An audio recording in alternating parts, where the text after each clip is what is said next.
All right. So welcome to our last edition of the Tunga Dev Hour. It's been a pleasure coming all the way. Once again, thank you for those that have managed to join us. Today, I will be hosting with my colleague Esther, and we have an interesting guest called Ola, because that's the only name I can manage to pronounce as of now. Ola does work with TechCabal as their head of TC Insights. He's also its pioneer team lead. So for those of you that don't know about TechCabal, they are the data analysts. They do work. They're the leading publication on African innovation and technology.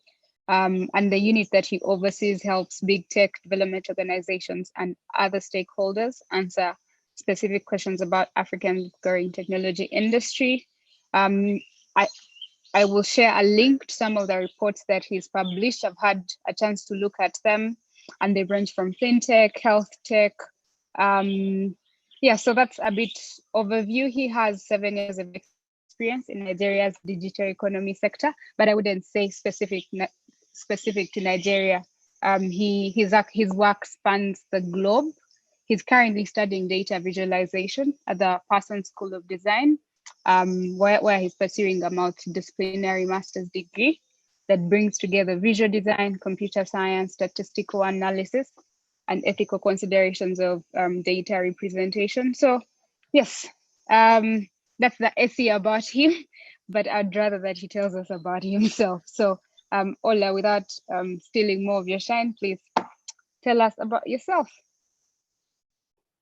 Thank you. I don't have a very long bio, so I'm not sure what to say anymore because you pretty much covered it.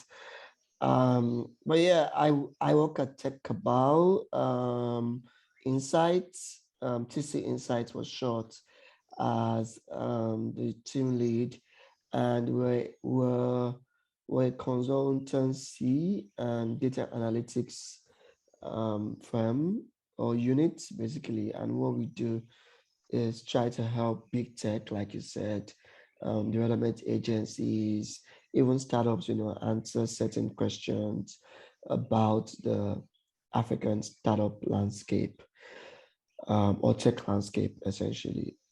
Yeah, so that's pretty much it. Not a long bio. Yeah. And should I jump in now? Yes, now that you're ready. And Ola, so far in your current experience with TechCabal, what work have you done, or which top publications have stood out for you and why? Thank you. I mean, so I did an article about some time ago, like a research article about do we have enough women leaders within the tech industry? And I'll try and grab the link, but I really enjoyed working on that article, especially because it helped highlight, the gender gap that exists.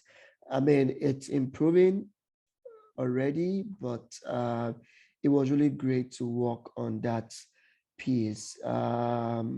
So one of the key things that came out of it is that only 33% of the roles of senior management roles, in Africa's telco, tech, and media industry were filled by women, and this was based on McKinsey's Women Matter in Africa report.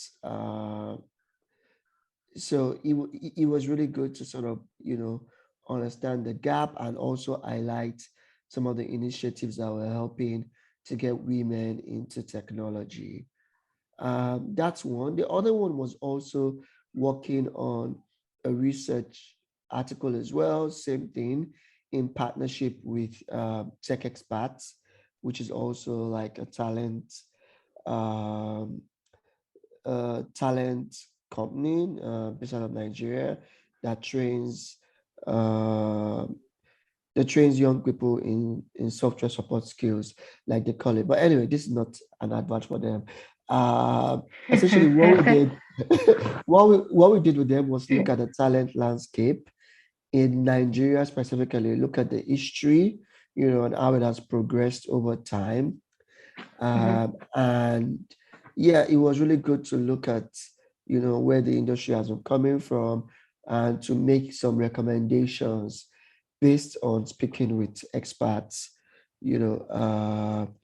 and I'm going to share that link as well. Um, I think the third one I'm really passionate or that I really enjoyed working on was in 2018. I worked on a report, a very robust report about health technology in Nigeria. Um, and yeah, for that report, I spent about 3 months working on it with support from our team, obviously. But I think I spoke with about 75 health tech entrepreneurs, just interviewing them, to learn about health tech in Nigeria, what the challenges were for them, as well as what they think the opportunities were. Um, yeah, so that's pretty much those three are the publications that have really, really stood out for me. Uh, yeah, pretty much. Well, in that Ola, case, oh, sorry, Vala, you can go ahead. no, so I think what's interesting is that that the background that we haven't given everyone is that Ola's background is not in technology. Why do we think, or why did we think that he was the person to speak about the future of African tech? Maybe, Ola, if you could talk to us about how you transitioned into reporting and then computer science and data visualization, sort of just share the picture of why you're the person to speak about this. Okay. I mean, yeah, I think I'm a bit flattered that you think I'm a person to speak to about this. But I've been in the industry and around it for about 7 years or thereabout. And my first degree was in computer science. And then I worked in one of the earliest e-commerce companies in Nigeria in 2011. Many people will not know that company. It was called True Branches. And that company existed before, Koga, which is one of the well-known e-commerce companies in Nigeria. Yeah. Like that company existed before Konga existed. In fact, we did supply or helped Konga get some of his earliest inventory that they put on their websites. I remember walking into Sim Shagaya's office, with a very big Mac desktop PC on his desk, you know. And in that role, I was doing different things. This was in 2011. I was doing different things. Uh, I was business development. I was logistics coordinator, everything, right? Yeah, so it gave me the opportunity to interact with several people and also to follow trends in the industry. I mean, I think at that time, Flutter did not even exist. Paystack did not even exist as of 2011. I think Paga was just one of those startups that people were excited about. Oh wow, startups and all of that. And I think then mobile money companies that we know today were just applying for their licenses. Obviously, OPay did not exist, in those days. Yeah, so it was mostly ground zero, right? For the tech industry in Nigeria at that time, essentially. Yeah, so I joined TechCabal in 2018. I mean, before then, I kind of went in and out of the tech industry, but I was still very close to it somehow.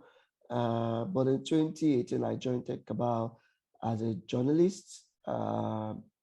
And yeah, I'm sure people will be like, how did you go from an e-commerce startup to journalist? But it was just it was just what I was interested in at that time. I joined as a tech journalist covering the tech industry, writing about different startups before I became a research analyst and data analyst. And that's how I found myself, in this role today. A computer scientist and research and data analyst, Data analyst. and back home with all the experiences that you've spent. I think thank you for letting us, at least for sharing your experience for devs that are thinking of trying to be painters or technical writers. It's still possible. You can find a way to marry them. A few housekeeping rules though. Please, if you have any questions or inquiries or anything that you'd want him to speak further about, drop it in the chat. We now know the kind of guest that we are hosting. So Ola, we have, and it's interesting that you mentioned before OPay, before Paystack, before Flutterwave. That's for Nigeria. West Africa, I would think Safaricom, or what they call M-Pesa, mobile money, that has also taken up the fintech industry, by the way. So we've had the chance to see the proliferation of the tech sector. And be as it may, the stats say at least that from 1999 to 2020, the phone access in Nigeria has grown from 200,000 subscribers to 133. So that's over two decades. And of the 133 million, 43 were just added in the last decade. So the teledensity grew from 63% to 107%. And seeing as you've witnessed the progression of tech or venture funding in the African ecosystem, what do you think Africa 2.0 is going to be like? So in terms of growth, in terms of investment, and now that we already have access to this infrastructure in place, what are your predictions for the next decade? That's a very that's a huge that's a big question because for the next decade, I think we're really beginning to see some interesting trends and startups. I think today we're seeing a lot of innovation around financial services, which is exciting. I think we're definitely going to see more investment in digital infrastructure. I mean, you already mentioned the fact that tele density went from 63% to 107%. We're going to see that grow.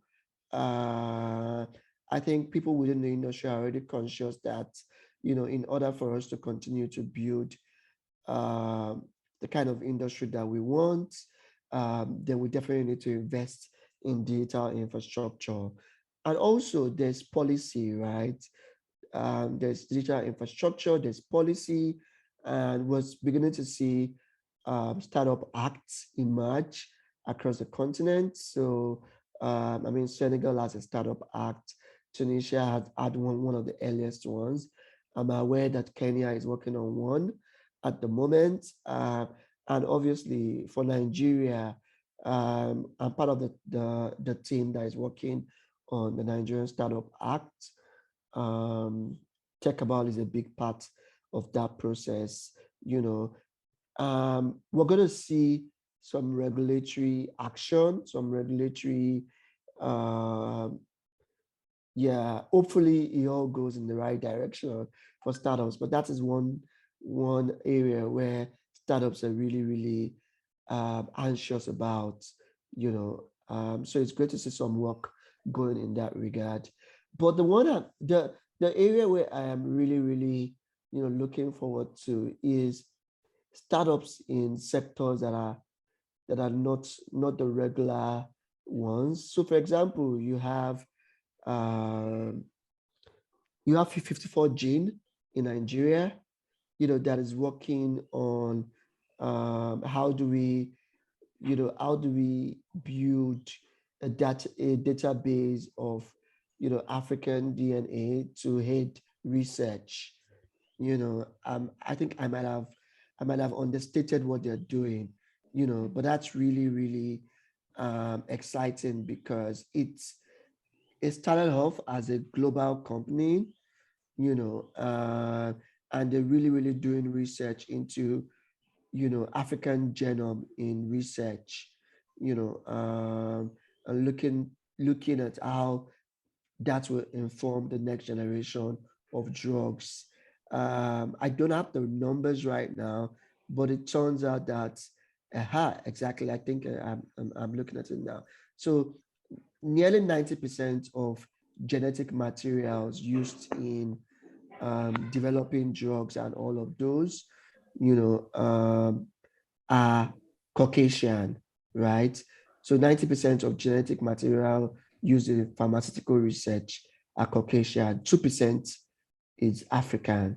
So 54 gene, is open to change that. And that's really the kind of future I'm excited about, is how we create those companies. And obviously, there's just one other point around talent, right? We need to build a talent that will build these companies, that will build this future. And I'm excited about the work that companies like Tunga, you see, I heard you guys. I You wanted got to name us. drop you guys, yeah. I'm doing it in this area, Don't so worry, this is not an advertising platform, but yeah, thank you. yeah. Thank you for the shout Thank out. you. I'm very flattered. Yeah. Yeah. It is actually quite interesting that he talked about the startup acts that are coming up in multiple countries like Kenya, Nigeria doing the same. Do you think that the lack of such acts previously has hurt people who are trying to create names or to create products that would add value to our current economy or tech ecosystem? Do you think the lack of that has in a way affected people like that or generally discouraged them? Because remember, we've had incidences in the last couple of years where let's say somebody like me and nobody has an idea and I put it out there and then someone else picks it up and there is no regulation to stop that.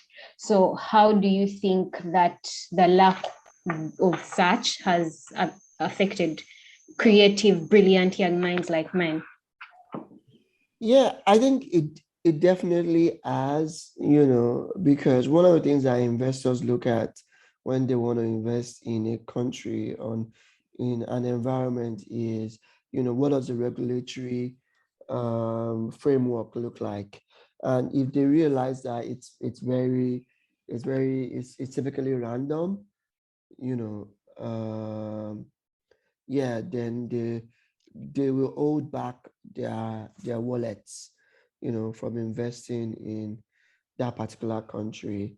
And with investors or even generally would be entrepreneurs, you want a certain level of regulatory certainty, right? You want a degree of regulatory certainty.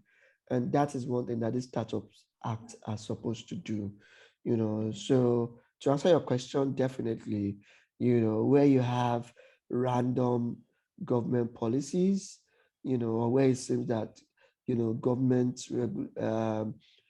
announcements are not coordinated and are very random, everybody is very, very careful, not to, they're very careful not to invest their money or their time because, with one regulatory announcement, all your money could be wiped out, right? I know it's quite interesting. I think you saw a similar case with an announcement from the Central Bank of Nigeria for a specific act that they had put out, and then you had TransferWise not working in Nigeria anymore. And of course, the Nigerians or Nigerian developers out there whose money is stuck in a system like that because the central bank came up with a regulation without prior information or planning. So it's quite I feel like interesting. Mhm. Nigerians developers sent Esther to complain on their behalf. But speaking of regulation, so we've seen the plus side, the Startup Act, but we're also seeing an increased um an increased use by governments or bodies to use regulation as a way to oppress. So Uganda has it levied taxes. We had the OTT for data, which yet we think internet access is a basic human right. We have also seen internet shutdowns under the guise of misinformation or disinformation. So I want, in playing devil's advocate, right? I'm also asking you, how do you think the powers that be can use their authority to also as harm and not benefit for the population on the African continent? Yeah, I think one of the things that we found is, people shut down the things that they don't understand. And most times, this is what happens with regulators. Once they realize that there's gray area in a particular sector, a particular space, then the go-to strategy or the first thing is to shut it down, right? Because they're concerned that it could be dangerous or they just don't get it. And one of the key things I heard from someone who was part of the early days of Nigeria's fintech revolution, was, and this person used to work at a consulting firm, one of the top consulting firms in the world. And she mentioned that, before like fintechs started to operate in Nigeria, they engaged the Central Bank of Nigeria, the very early ones, and even, consultants engaged Central Bank of Nigeria, helped them to understand what they were trying to do, and gather their feedback about what their concerns would be, what guidelines they will provide, and are there any things that they should or should not do, So they were very proactive in that regard, and I think that's one way to go. I know that not everybody will agree because it could go either ways. Government could support you, or in some extreme cases, they could still go ahead to shut it down now that they understand it, But it's just the right way to go because at the end of the day, you already know, you already feel the government pulse, you know where their head is at, and you can make some key business decisions, around that. A case in point is the bike hailing example in Nigeria, in Lagos specifically. I know people point to that example of, but they engage government and that still didn't work out for them. So yes, they did engage government, but like somebody pointed out, like that's just a one-off situation. It still pays to engage government, But the thing I wanted to bring out is one thing that was obvious, especially for some of the startups. I don't want one of the startups, decided not to launch in Lagos anyway, and went to launch in Ibadan, one of the other big cities in Nigeria. And that was because from engaging the government, it was clear that the government had like some concerns, or it was just clear that they just weren't going to have a perfect situation, where they work together. And that's one thing that comes out from engaging government. You can feel their pulse, feel where their head is at, and then make some key business decisions, based on that. So government really, really, I mean, to be honest, from my experience, just interacting here and there with them, not like I've worked in government, but I think they're not completely evil. They're not as naive as we think that they are. It's just making sure that our interests align with theirs. We want to build great companies. Their own mandate, even though there are some bad actors. Their own mandate is to protect consumers and to protect, you know, the system. For example, the financial systems, to make sure that consumers' money, for example, don't get missing, and all of that. So yeah, so I mean, I think I've not answered the question of how they can support, but it's to make sure that their policies support innovation pretty much, and do what it's meant to achieve, as opposed to shutting down innovation. You know, that's really, really where the work is at for government.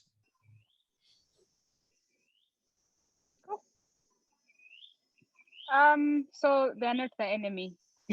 We're the ones who are But they are I'm glad he deliberately. admits that there are what? There are some bad apples, some bad actors here and there. And those are the ones that discourage young, brilliant minds like mine from pushing out.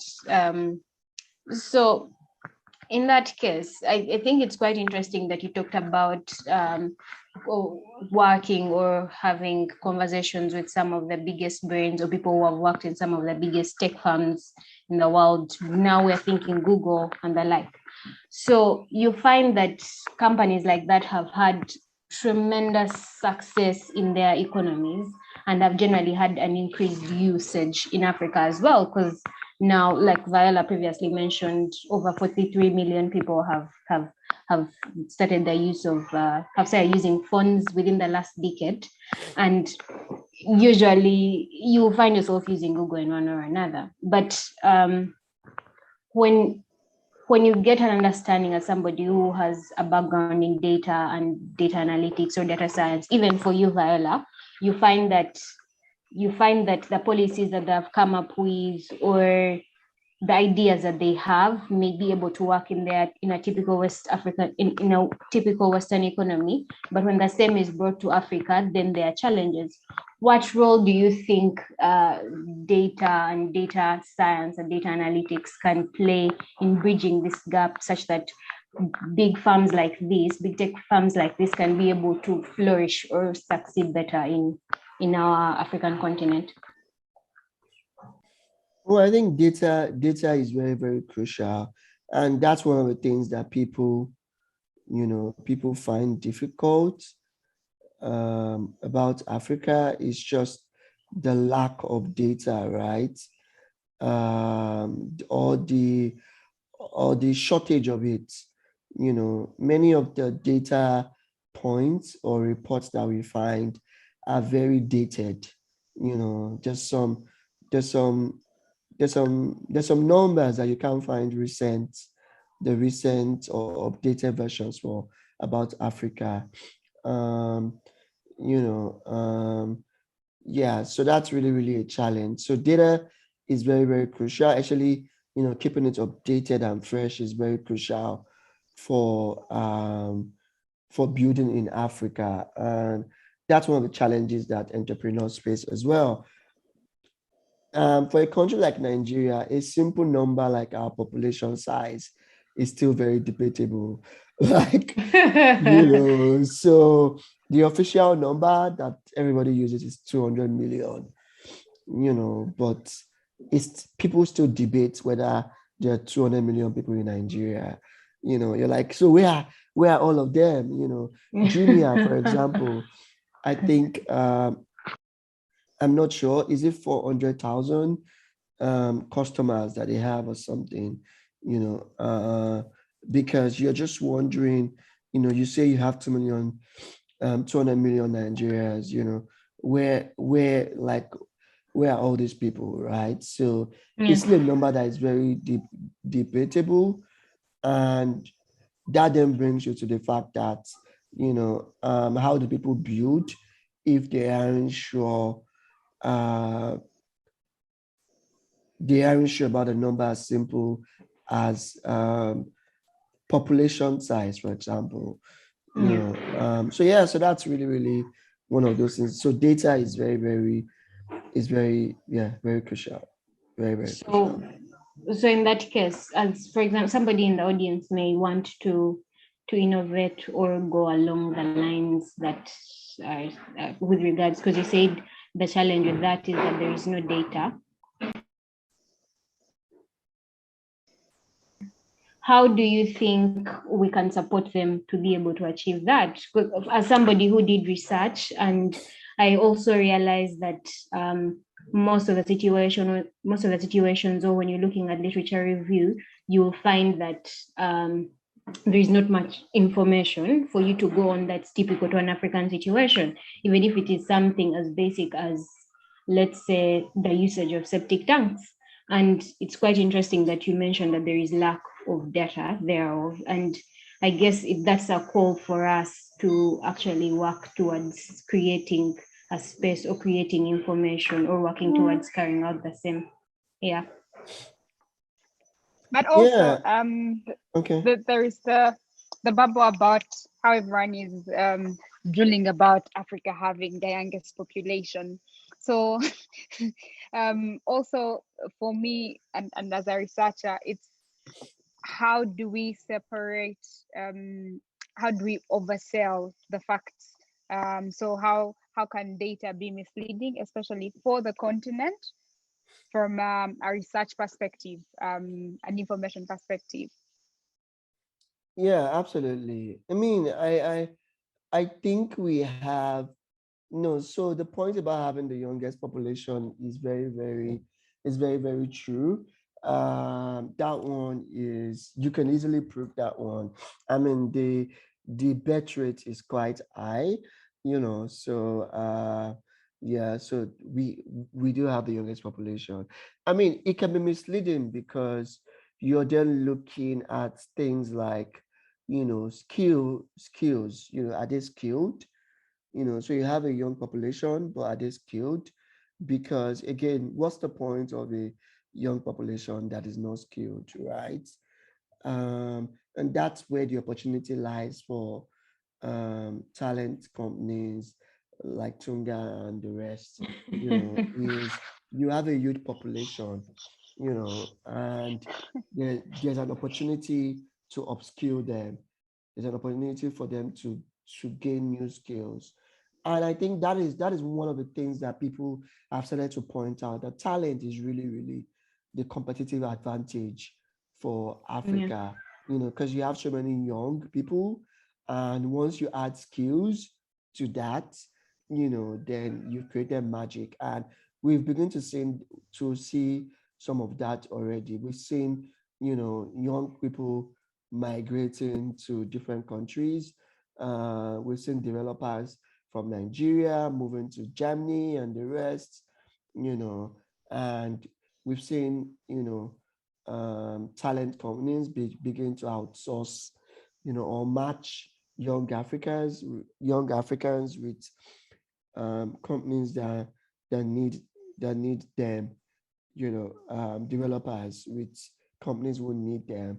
So yeah, so that's really, I think, is the exciting opportunity. Once we add skills to the youth population, then like they say, we're good to go. So to go back to your question, Viola, yes, data can be misleading in that regard. So you want to say we have the youngest youth population, but then, they're not as skilled as, they are. And also, there's also the other extreme where we paint the picture too badly. For example, there are a lot of metrics that have grown, in Africa over the years. For example, despite the fact that, I think it's still the poverty capital, of the world, but then like the poverty rate has dropped over the years. That's something to celebrate. Maternity, uh, maternal mortality has dropped over the years. Those are things that we don't point out in data.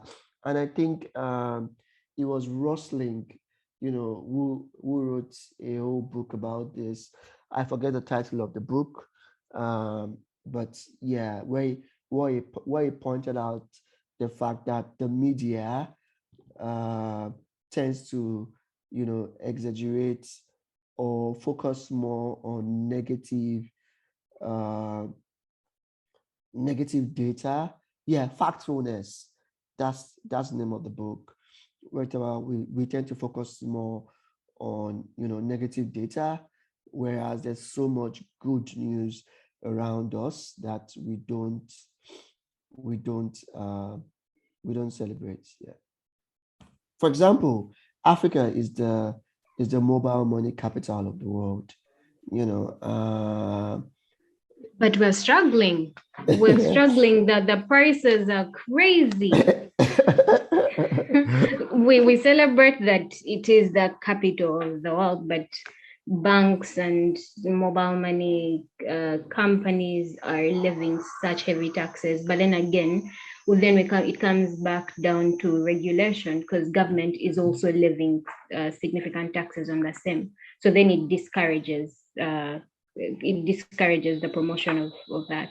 Otherwise, I feel like that industry should have taken off way more than it has at the moment. And I mean, I saw it was actually a news feed from TechCabal that even Ghana has picked up taxing users on mobile money, which is quite absurd. So we're saying bank the unbanked, but then we're also saying frustrate them, which is like an oxymoron. But Ola, for me, you've spoken to talent. Also, what we are seeing is everyone is opting for the African market for cheap labor, but they're destabilizing the natural flow of the market, especially for tech talent. So we see Amazon has moved, it's expanding aggressively. We see Google, we see Microsoft. So the small, medium enterprises are having to compete for talent with the big giants. Yes, the new brain drain is telemigration. So you're seated from home, but you're living a life of someone who works in Silicon Valley. It's like a bubble, and As yet you should. we also talked about how Africa has the youngest million population, and there are all these efforts to close the gap. So to continuously create more talent, we are seeing Art School, we are seeing Gebea, we're seeing Microverse. But for developers, especially that are on the call, in terms of talent, this is a very controversial question. Should they be excited about telemigration? About having to earn?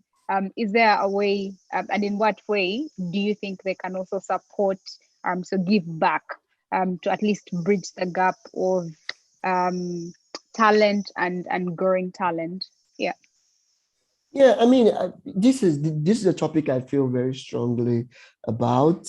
Like I mentioned, I did write an article about talent, the talent landscape. So when people say, we have a problem of young people migrating or even telemigration, my question to them typically is, can the continent provide all of them the jobs that they require at the price points that they need them? Would we rather have young people employed elsewhere than have them on the continent and no jobs? Or there's also underemployment. Would we rather have underemployed young people? Like telemigration is the only answer to that sort of thing.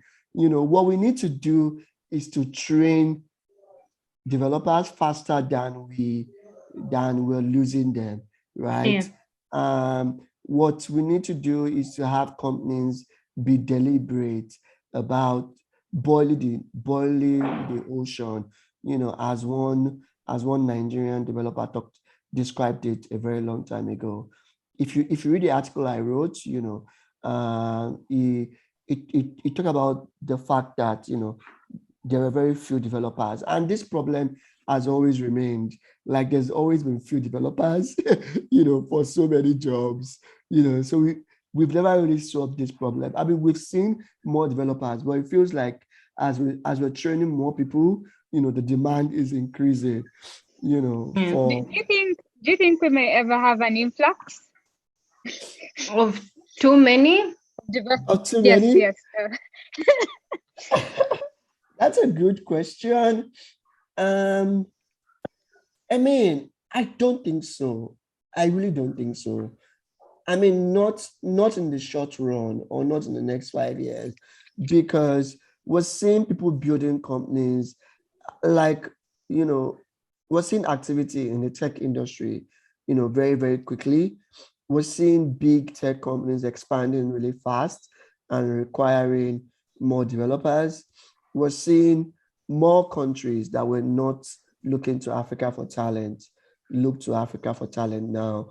I know, for example, there's a program um, by the Dutch government to access African talent.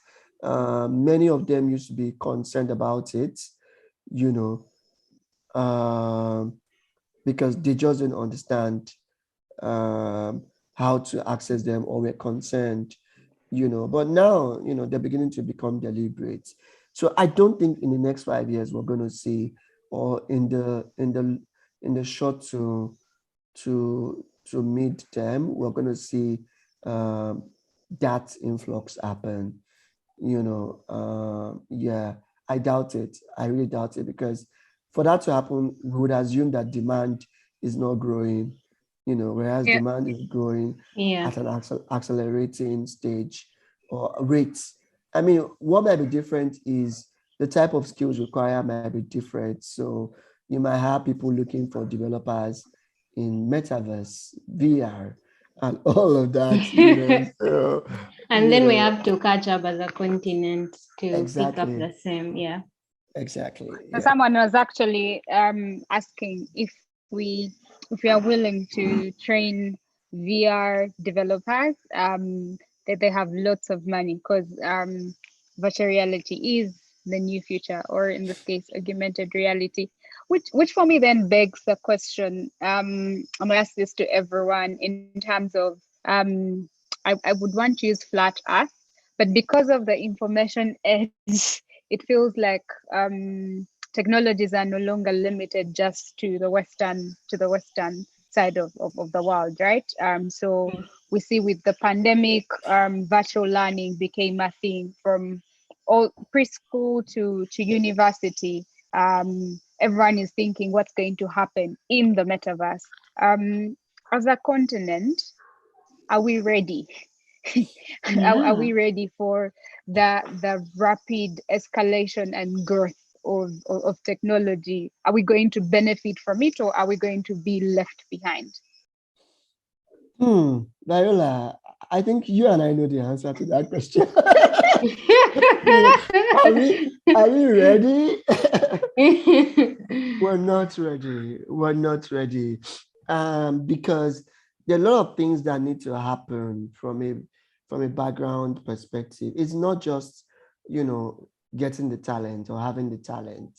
You might have people in VR, but there's a lot of background work, policy, for example,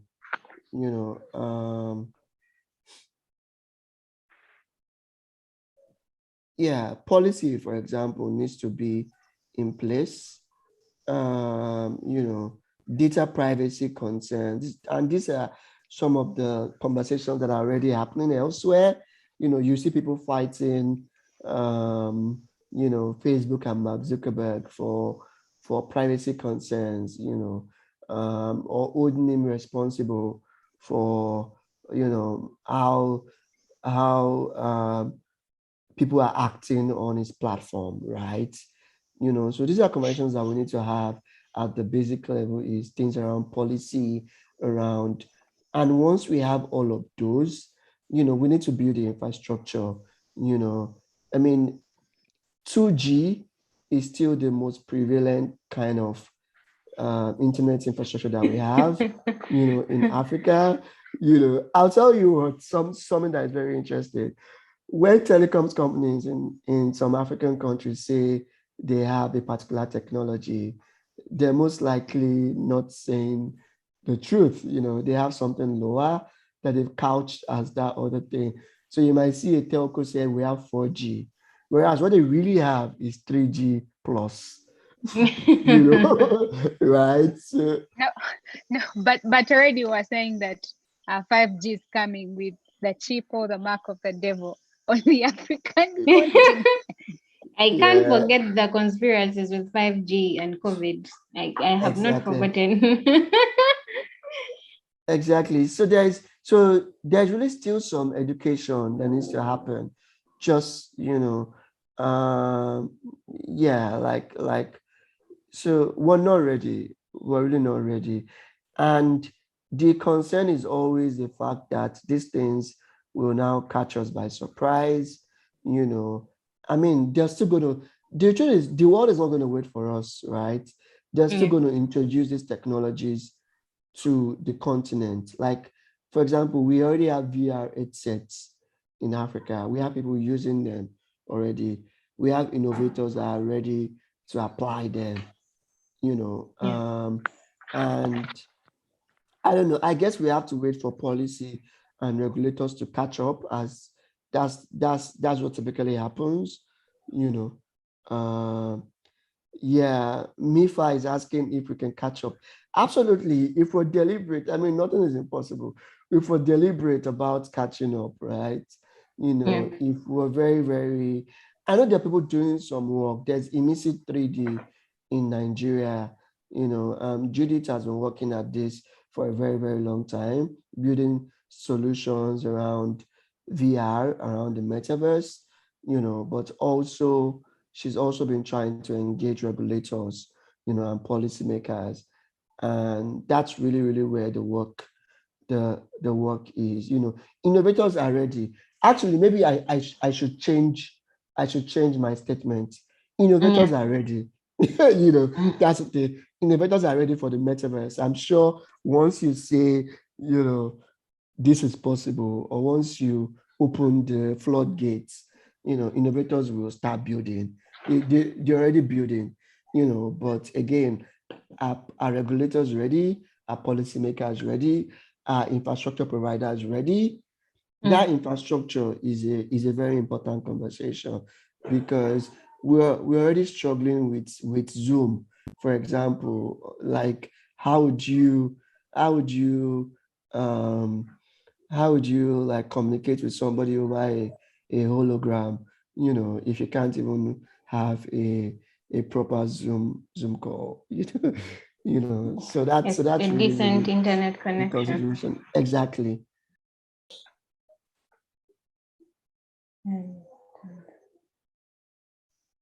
Esther, Yeah. I think Solomon was asking something. Do you want to? Solomon was asking, in that case, what your take is on training developers, not for working for somebody else, but becoming innovators and coming up with a new product. So basically, the future techpreneurs of tomorrow. Because right now the training is basically focused on people who are going to work for tech companies, tech startups, and the like. So what efforts do you think have been put towards people who actually want to bring their ideas to life? That's a very good question, and that's something that I am personally passionate about. Theoretically, I hope I'm able to build something practically to solve that problem. But yeah, developers need entrepreneurial training, actually for those who are interested. And I think there's some programs that are trying to do things, you know, around this area. There's a MEST program. They've been doing this work for some time. I know people who have benefited from that program that are now building great companies already. So yeah, there are really some. I know in the past, Andela tried to build that sort of program as well. You know, hopefully, the Tunga team is listening. They're also, they're also going to try and build something to solve this problem. But I do agree that we need something for developers who also want to build companies. I guess when we have a critical mass of them, then you will find out that more companies will be willing to build solutions for them. I think at this point, personally, what I've seen is developers who are just passionate about building the technology solutions and not really the companies, you know. I may be wrong, so yeah, but that's what I've seen personally, you know, but I think there is definitely a place for building solutions for developers who want to build companies. I think I think Val and I were having a similar conversation a couple of weeks back where we were talking about, I think we need to we need to make peace with the fact that maybe we are not entrepreneurs and that is not our strong suit. Because, you know, right now, everyone propagates, start a business, begin a product and the like. And I think I remember someone tweeted a couple of months back and said, guys, it's okay. You can start something that is not a fintech. It does not have to be a fintech. Solve other problems. Yeah. But yeah. Yeah, absolutely. So yes. No, go ahead. Yes, Ola. Yeah, If I so don't ask you about a unicorn from Africa, I will not sleep tonight. Sleep tonight. What do you have? Are you seeing some unicorns? And no one should use this information against you. Are we going to see a unicorn from Africa in the next 2-3 years? And what will be the definition of an African unicorn? I don't think we have to wait till the next 2 years. This year, we're going to see at least two more. The year is almost over. Sorry, but within the next within the next 1 year, we're going to see at least two more unicorns. It might be quicker than we can even say Jack Robinson, you know, because for example, if you look at it, T-Mapped announced that they are raising, you know, capital, and that could value them at $1 billion, you know, and I think nobody has told me this, but I think Paga is one to watch out for as well. They've been at this for so long, and you know, I know they've not put any announcement out there, you know, but say you heard it from me first that, you know, I'm looking at them with side eyes, you know. You're suspicious. They are going to be a unicorn within the next 1 year. You know, we're going to see more fintech unicorns. And I think we should definitely also watch the health tech sector very closely. We should watch 54 Gene is a company I'm very, very excited about. We should look at them closely. I don't have timelines for when they will become a unicorn. You know, all in all, I think founders should not. I mean, we should strive to build billion-dollar companies, but we should not be fixated on that. You know, we should keep building great companies. And Viola, to your question, a unicorn is a unicorn. It's a billion-dollar company. I don't think there's an African definition. No around. Yeah, I don't think there's an African definition. You know, a unicorn is a unicorn, and so excited I was seeing more of them these days. I know there are concerns about, you know, people misrepresenting, you know, their data about their companies, you know, but I'm hoping that people stay true to, you know, the African values of integrity and all of that. Yeah, but there are really some great companies out there. There are really some great and honest companies out there building great stuff. So there'll be at least two more unicorns in the next 6 months. Excuse me.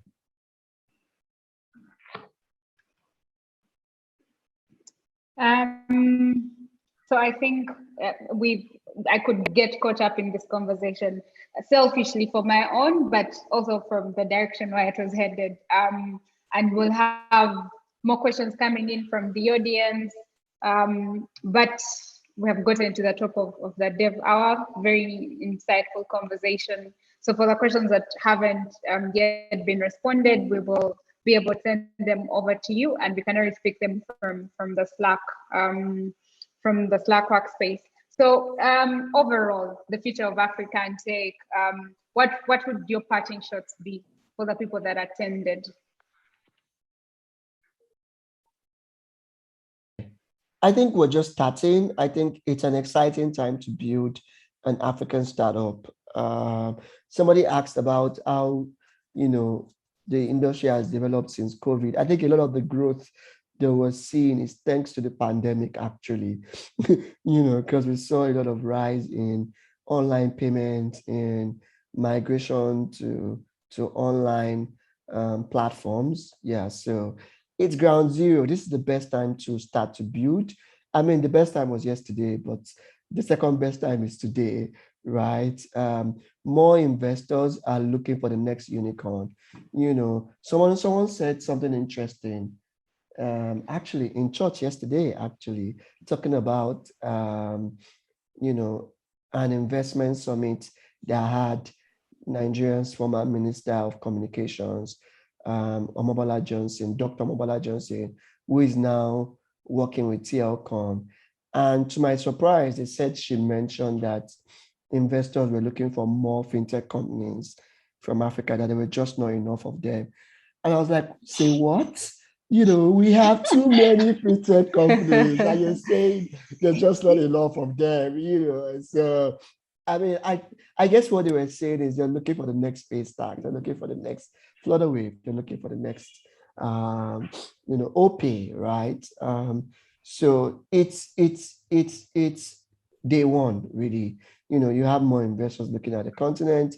If you've had an idea, tugging at you for a very long time, that won't let you sleep. It keeps coming back to you.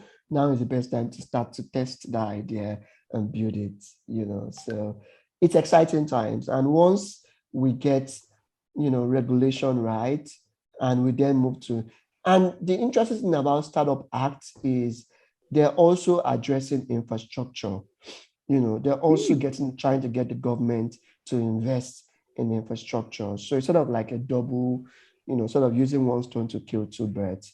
So by the time we have startup acts across the continent and, government actually implements and follows them, then imagine probably, Africa will be Eden then, right? So yeah, exciting times. So Esther, there's hope for you. I hope you still have the shot at being an entrepreneur. And for those that really would like to read more of what Ola has written, he works for TechCabal. He shared his Twitter handle. Again, like I said, very insightful conversation. They can slide in your DMs in case of any other inquiries. But I would sadly, I'd hate to announce that we have come to the end of our Dev Hour. Thank you everyone that made the time. Our silent host and organizer, Lynn, my co-host Esther, and our guest Ola. It's been a pleasure. Until next year, happy holidays. Bye. Thank you for having me, people. You can reach out on Twitter. Yeah, thank you.